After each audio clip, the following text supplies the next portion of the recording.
to I Am Refocused Radio with your host, Shemaya Reed. This show is designed to inspire you to live your purpose and regain your focus. And now, here's your host, Shemaya Reed. Hey, welcome to I Am Refocused Radio. We are here once again. Today, we have another show lined up for y'all today. We have a special guest. Her name is Yvette Walker, and she's going to talk to us about not just her life, her career, but everything that she's doing. She's also a fellow podcast host, and she is going to tell us about how she chooses joy. But first and foremost, I want to welcome Yvette to the show and say, how are you doing today? I am well. Thank you so much for having me on the show. Well, I appreciate your time. So, like I said, you're going to talk to us about a special topic of choosing joy, but a little bit of background for our audience. You are a former journalist, and you're currently a journalism educator. You are doing amazing things with your own community yourself. You have your own podcast show that we can talk about a little bit later, but kind of give us a little bit more of your story and your background. Absolutely. So I have been a journalist. I would consider myself a journalist all my life, but actually I have some news for you. I just, and this is very new, jumped back into full-time journalism. I'm still going to be teaching, but I am actually back into full-time journalism, and I'm in Kansas City now. And I did that because I felt the Lord was calling me back into the mix because of just what's going on in our society, and to have a voice in, playing a role and having a voice in the discussion of what's happening in our society. So I'm excited about that. But I love teaching, so I do still plan to do some of that. I'm a Christian. I have been a Christian my whole life. I was raised Catholic. I was baptized as a baby. I went to church, just about every Sunday. I actually went to Catholic elementary school and Catholic high school. So I have known the Lord for a long time. But, as things happen, we grow up, we kind of get into the world, we're thinking about our jobs and other things.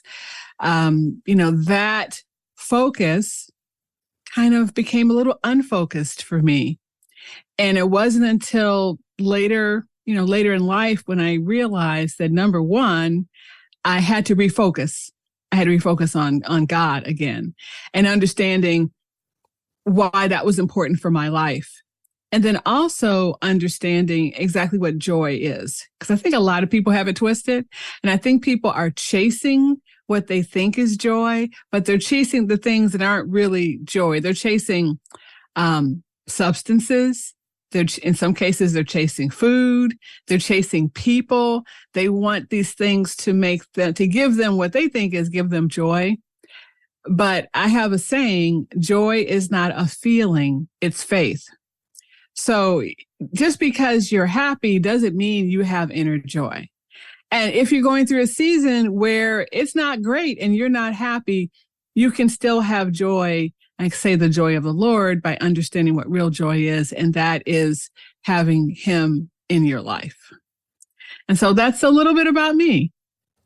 And since that's the topic, basically, keeping joy the focal point, when you have that as your focal point for yourself, everyone knows you're not going to always have that. So how do you maintain that focus to always choose joy? Oh, absolutely. And it is a choice. That's really something that people need to remember, because things are going to go wrong. They just are. God didn't promise that things wouldn't go wrong. He did promise that He would be here with us. So let me go back a little bit and talk about, I think, a time when I began to understand exactly what was happening and why I needed to refocus, which led me into this decision of choosing joy.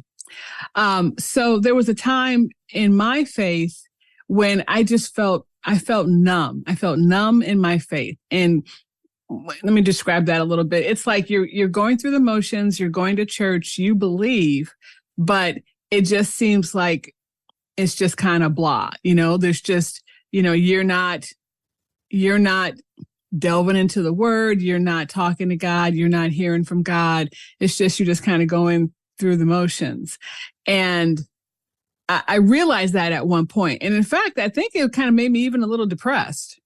And once I kind of realized that and started figuring out, why do I feel this way? And what do I need to do? Because here's the question. If you feel like this, is one of two things are happening. Either, and this is what some people feel, God has left you, or somehow you're not opening your heart and really trying to develop the relationship with him. So I believe that he doesn't leave. So if he hadn't left, then I needed to do something, right? For me, that was doing some things that I had not done before. Now, I just told you that I grew up in the church and did all this, but I really wasn't encouraged to read the Bible, delve into his word at home, like in between Sundays, right? And I realized that as an adult, I had never really read the Bible. I mean, I had listened to and read the readings when I was in church, but I had never really jumped in. So one day I was, looking at a magazine or something, and I saw this practice. It was new at the time, called Bible journaling. Bible journaling sounds crazy to some people, but it's a way of kind of illustrating and scrapbooking in these specially made Bibles for this. Some people probably think it's scandalous, but in a way, this was a way that I actually got back in the Bible in a way I never had. And so when this happened and I started reading the Bible and I started understanding the words and what he was saying, especially Jesus in the Gospels, what he's trying to communicate to us through the Gospels. And again, in a way that I really hadn't before. So I started doing that. And then I also read a lot of chapters about hardening your heart. The apostles hardened their hearts. There are a lot of people in the Old Testament that harden their hearts. I'm like, what is that? Right? You have to have a soft heart to receive joy, to receive what God has for you. And then, and I'm sure he directed me to this because I was no Bible scholar and I'm still not, but he directed me to John, Gospel of John, chapter 15. And it's interesting because it's below the vine and the branches, the famous verse. It's below that. And I always joke with people, you gotta read beyond those famous verses because there's a jewel right underneath that, a few verses down, where Jesus talks about how to receive joy. And somehow I found myself there. As I said, I'm sure he directed me. And I like to call it Jesus's DIY for choosing joy. He says very clearly to abide in the Father's love. Abide means live, dwell. Some translations, it says remain in the Father's love and do his will. And then you will be filled with a joy that will complete you. And that really jumped out at me. Like, okay, it's not trying to make other people happy in our lives. It's not trying to make ourselves happy. It's not, there's certain things that we can do, and we're supposed to love God, love people, right? We're supposed to be kind. We're supposed to certainly be good people in our community, but there's nothing that we can do to truly give fulfillment to our lives. That is what I learned. So I learned that you can choose joy, and it is a real choice, but you can choose joy by doing those things, to abide in the Father's love and do his will. I learned to do that by staying in his word, through prayer. And I'm going to tell you this right now. The things I'm telling you, I know to be true, but I'm a flawed human being like everybody else. And do I pray as much as I should? Nope. No, I do not. But I know that it is the answer. And when I'm feeling a certain way, I know it's because I need to jump back in the word and I need to spend some time with the Father. And so that is how I was directed to John 15, and that is how I realized it's right there. Again, it's simple, and of course it's not so simple. I get that, but it's really not about us. We need to give ourselves up to him, and he will fill us with joy. Once again, talking to our guest today, and you can go visit her website. Is real easy. It's real simple. It's Positively Joy, and that's the name of her podcast as well.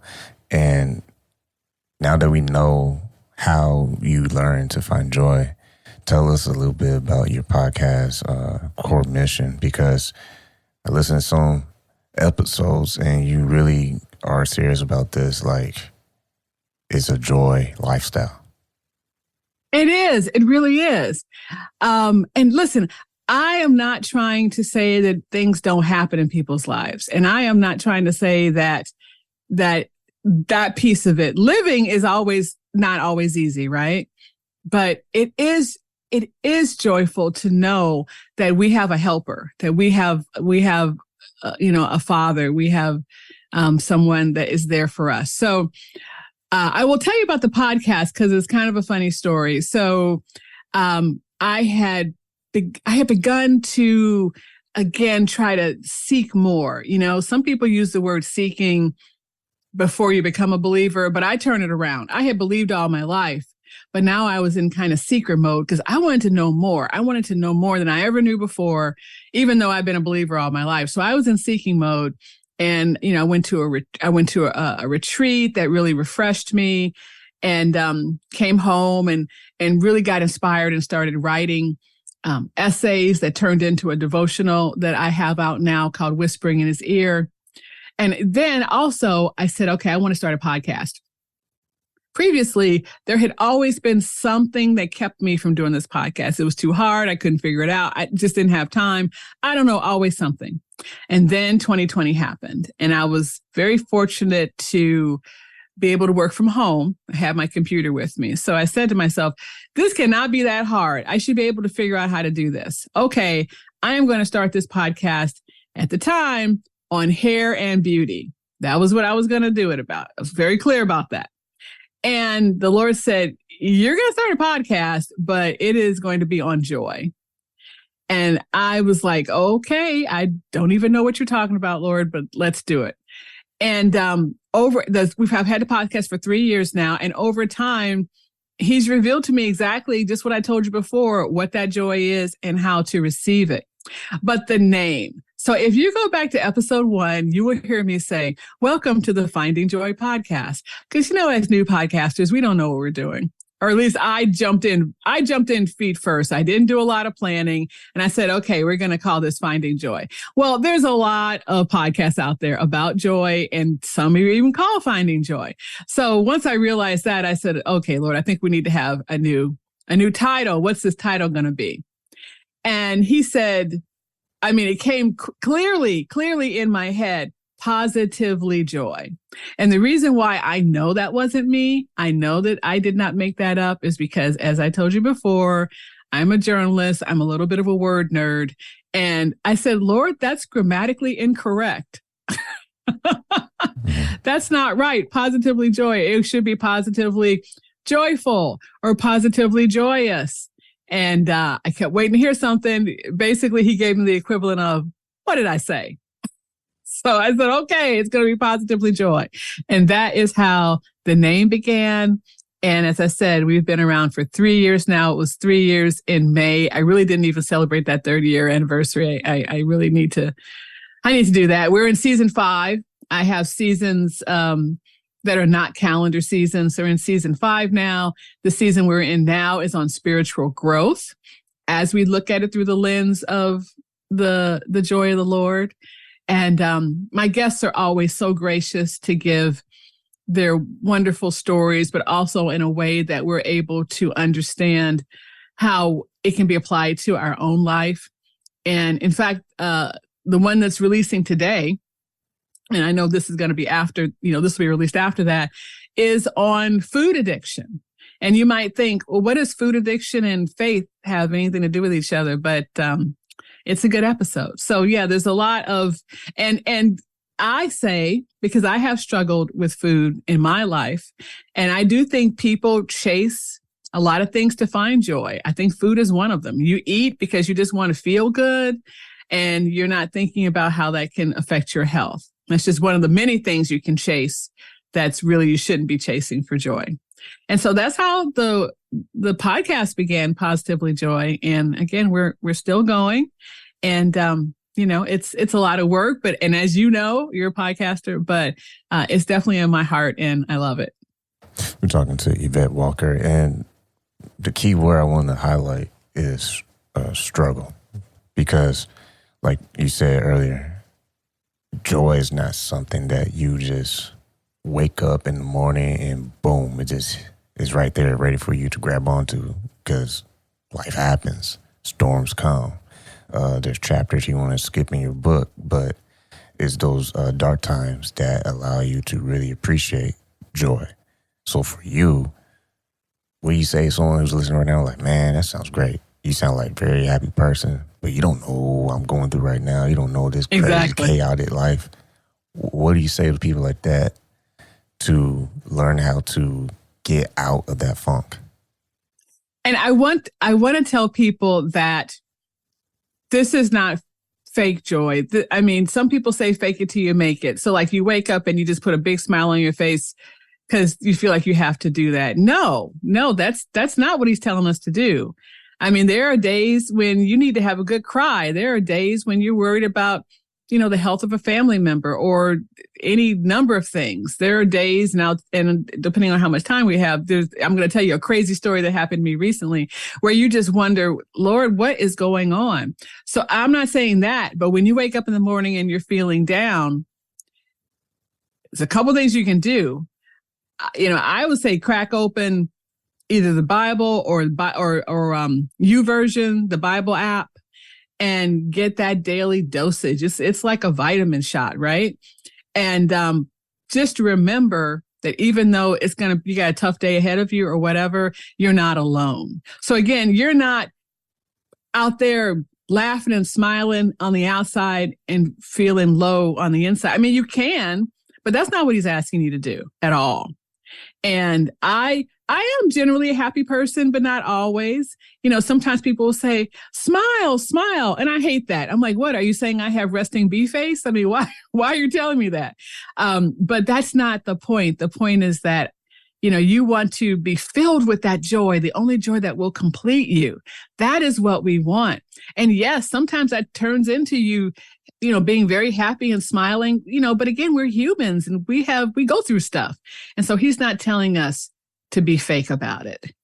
But there are some things that we can do and doing whatever we can do to get close to him. There have been times in my life, and it's a little bit different today just because issues of safety and stuff, but it used to be that all churches were open, literally, and any time of day you could just walk in and sit down. And that's not true anymore. Churches are locked. But it used to be when I was younger, and I've traveled a lot for my job.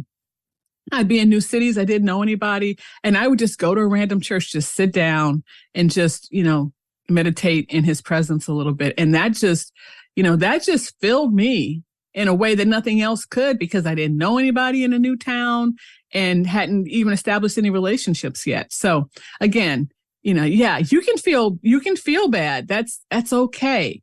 But I think once you decide, okay, I'm feeling bad and I don't like the way things are going, but I am going to choose to trust. And that's another piece. And that's the story I'm going to tell you. I will choose to trust and wait in his time and know that he is there for me. And I don't know what's happening right now, but it's out of my hands. It's out of my control. So I'm just going to trust and be filled with joy because I know he's there with me. For our audience, go ahead and give us that personal story, because that's what makes it come all the way home. Absolutely. So this is one of those, I can't believe it. So I had this opportunity. I told you earlier that I am now back in full-time journalism. And so I was making a move from Oklahoma to Kansas City. I had found a house to rent here and had gotten the keys, had already moved, a few things in. But the big move day had come back in Oklahoma. They had loaded the truck. We came to Kansas City. They were going to, it was Monday night. So they were going to unpack me Tuesday morning. But I get to the house Monday night. My car is full with everything, including the cat and the dog. It'd been a long day. I'm tired. I drive to the house. There's a car in my driveway. And I'm like, I am tired, right? I'm like, what is this? And I get out of the car and I'm not even up the driveway yet. And a woman comes to the door. This is my house that I had rented. I've got the keys. A woman comes to the door and she says, can I help you?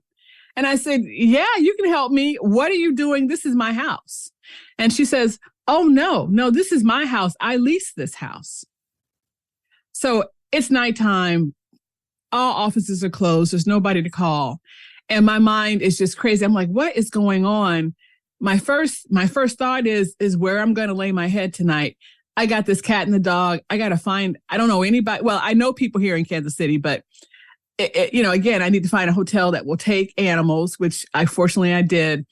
And I get there, my husband meets me there. Unbeknownst to me, he'd had a blowout on the highway, which can be very dangerous. So we get there and we're like, what is going on? Lord, did you not call us here? I mean, did you not open all these doors and create opportunities for us? Was that not your voice I heard? Like, what is happening? It's just crazy now because I'm thinking I'm going to have to store my stuff in a storage facility somewhere.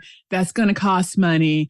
I'm going to have to probably stay somewhere for 30 days while these people challenge the lease. I mean, all these things I'm thinking about, right? And at one point in the middle of the night, we're just sitting there looking at each other and there's nothing I can do. Literally, worrying won't help. There's nobody to call. Nobody's answering the phones. It's after hours.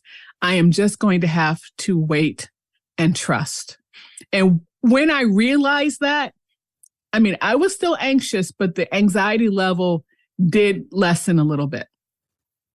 Now, the next day, Tuesday, could have been the day from hell. All these bad things that I had imagined could have happened, but you know what? They didn't. It truly was an act of God because the property manager and the police agreed that no, I was in the right. I had the lease. The woman who was in the house realized that she had been scammed by a scammer who is pretending to be a fake landlord, and that is happening. So that's a cautionary tale, people, be careful. And she moved out without incident. I felt bad for her because she had lost money, but she moved out without incident. We were able to move in. None of the terrible things I thought were going to happen happened. And it could have been so much worse. And it just was, again, that night before, I just sat there going, Lord, I'm just going to have to wait and see what you have in store. And I had to make that choice because I could have gone very, very crazy that night. But at one point in the middle of it, I made that choice and I went to bed. I went to sleep and woke up the next morning, and then I was going to see what the day brought. And I was choosing that it was going to be okay. And fortunately, thank God it was okay. Once again, listen to I Am Refocused Radio, talking to our guest, Yvette Walker. You go visit her website, positivelyjoy.com. And yeah, I mean, part of that story, I mean, you feel for you, but you also feel for that woman too, because like, for all she knew, she had a place to live. And then, boom, she finds out she got scammed. I mean, that's tough. I mean, it is tough. Yes. And that's beyond your control. Like in the same similar situation, she has to pick up the broken pieces and move on with her life. And I feel like that's just the thing with the whole like choosing, right? You have to pick up the pieces. But here's the piece. I have to believe, and I choose to believe that whatever, I don't know, I didn't stay in touch with her, but I have to choose to believe that he worked it out for her. If he worked it out for me, then he could work it out for her. Oh yeah. And that's what I mean. Like for your situation, you know, everyone's situation when life happens, you have to pick up those pieces and just turn the page. Like to your point, you could have worried all night, what's going to happen? What am I going to do? You could have blamed God. You know, I listen to you and you don't just do me like this, you know, play the victim. And we all do it. You know, we just got to pick our turn. And when we mature, we learn to choose joy because we realize it's not worth it. Yeah, I think he gives us opportunities to do this. And trust me, I didn't want that opportunity like at all. But I think he gives us opportunity to make these choices and to learn from them and to understand that things can happen. And again, I would like to say that even if the bad things happened, even if she chose to contest the lease and I had to find a place to live while we did this for 30 days or whatever, I have to believe that he would have made a way. It would have been maybe inconvenient in some ways and maybe cost more money, but I have to believe he would have made a way. In his graciousness, he allowed me to have a better day than that. But of course, I have to believe that if it gone the other way, perhaps for the woman, at one point, the property management said, if you can't get them out of the house, do you want to look and see what other houses we have? And that wasn't the best option, but it was an option. We didn't have to go that route, though. Yeah. So again, I think I just have to believe that it would have been okay. Yeah, and that's why I want to drive home, because people are listening to this, and they have their own story of life coming at you fast. It doesn't give you a warning. It just shows up, and boom, you have to deal with it. But it's how you deal with it that matters. And the better you get at just choosing joy, and like you said, to your point, it's not faking it. It's just saying, okay, what's the bigger picture though? Like, I'm worried about this one piece of the story. Yeah. But what about all the other things I survived? If I survived those other storms, then just maybe there's going to be some light after this crazy dark. I'm not going to have to live like this forever. Like, I feel like sometimes, just personally speaking, we can take a situation and we can say, oh, it's over. It's game over. And God's like, wait, it's still first quarter. Like, you're going to let this one play tear down the rest of the game. Yeah. And I think that's what happens. We quit too soon. And when we don't choose joy, I said this on my last episode. There's a quote, there's a saying that for every second that you're unhappy, for every minute that you're unhappy, you lose 60 seconds of happiness. Yes. So how many times? You get 60 times to choose to be happy in 1 minute. How you going to let all those 60 times go away? You just need 1 second to choose happiness, and your whole time will change. Yeah, that's really good. Yes, I agree. So once again, people can listen to your podcast, but how can they support everything you're doing? Do you have any services that you do, or any books you recommend for people to check out? Absolutely. And thank you. So yes, I do have a couple of books. I have a devotional and then a companion guide that goes with that devotional. Whispering in His Ear is a month-long devotional where we are talking about choosing joy. And we're also talking about how God intervenes just like in everyday life, which is amazing because it happens. And if we just have to allow ourselves to see it. And that book has the devotional, has obviously the scripture, prayers, and an exercise for you to do. And then the companion guide, which is called God's Voice and How to Listen, is a guide that has questions. So it's kind of good for small groups if you want to have discussion questions to kind of work hand in hand with the devotional. And of course, there's the podcast, as we talked about.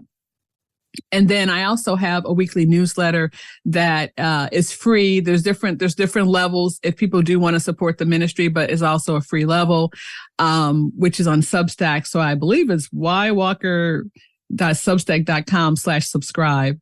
But you can find all that at my website, positivelyjoy.com. And then also on social media, there's a Facebook page, but there's also a community, a Facebook group called the Positively Joy Community. And we're on there every day. We're doing life together. We're inspiring each other. We're laughing together. Sometimes I'll post some funny videos. And so would love for you to become a part of that as well. And when you're on there, you'll definitely, be notified, a new podcast episode is up or I have a new book coming out or whatever. So you won't miss anything. Yeah, smart. Like we always say on the show, it's iron sharpens iron. When you have a community, we're not meant to be an island. You try to take all the credit for your success, you're lying. So last thing I ask you for our listeners to hit it all the way home. Someone who needs to turn the page, but they just feel like, man, I don't know if I can do it. We have a buffet line of excuses. What would you say to them to help them make that decision that, you know what, finding a way to be appreciative and have joy is not a bad idea? No, not a bad idea at all. Well, I would say what has worked before. nothing, then what's it going to hurt to try something new? And if there's anyone who has experienced church hurt and who feels like maybe they did try it before, I would say the thing that we have is we are able to go directly to the Father. I mean, I grew up a Catholic, so I definitely grew up, confessing and talking to the priest, but we are able, Jesus died for us, and then he sent us the advocate, the Holy Spirit, and we're able to access that. And so we can go directly to him. So if you feel like, I don't know, or even if you don't want to go to church, although I would argue that for me, my week is not complete if I'm not around other people and I'm not worshiping in public. That's just me. But even if you don't want to do that, there's ways for you to connect with the Father. And even if it's just if it's online, if it's using the Bible app, using a devotional plan, these are ways for you to get into it that don't have to hurt, that don't have to quote unquote cost you anything. You know what? Why not? Why not give him a chance to be a part of your life? Once again, listen to Refocused Radio, talking to our guest, Yvette Walker. You can go visit her website, positivelyjoy.com. You also check out her social media pages and also listen to her podcast, Positively Joy. Once again, Yvette, thank you for your time. Thank you so much for having me.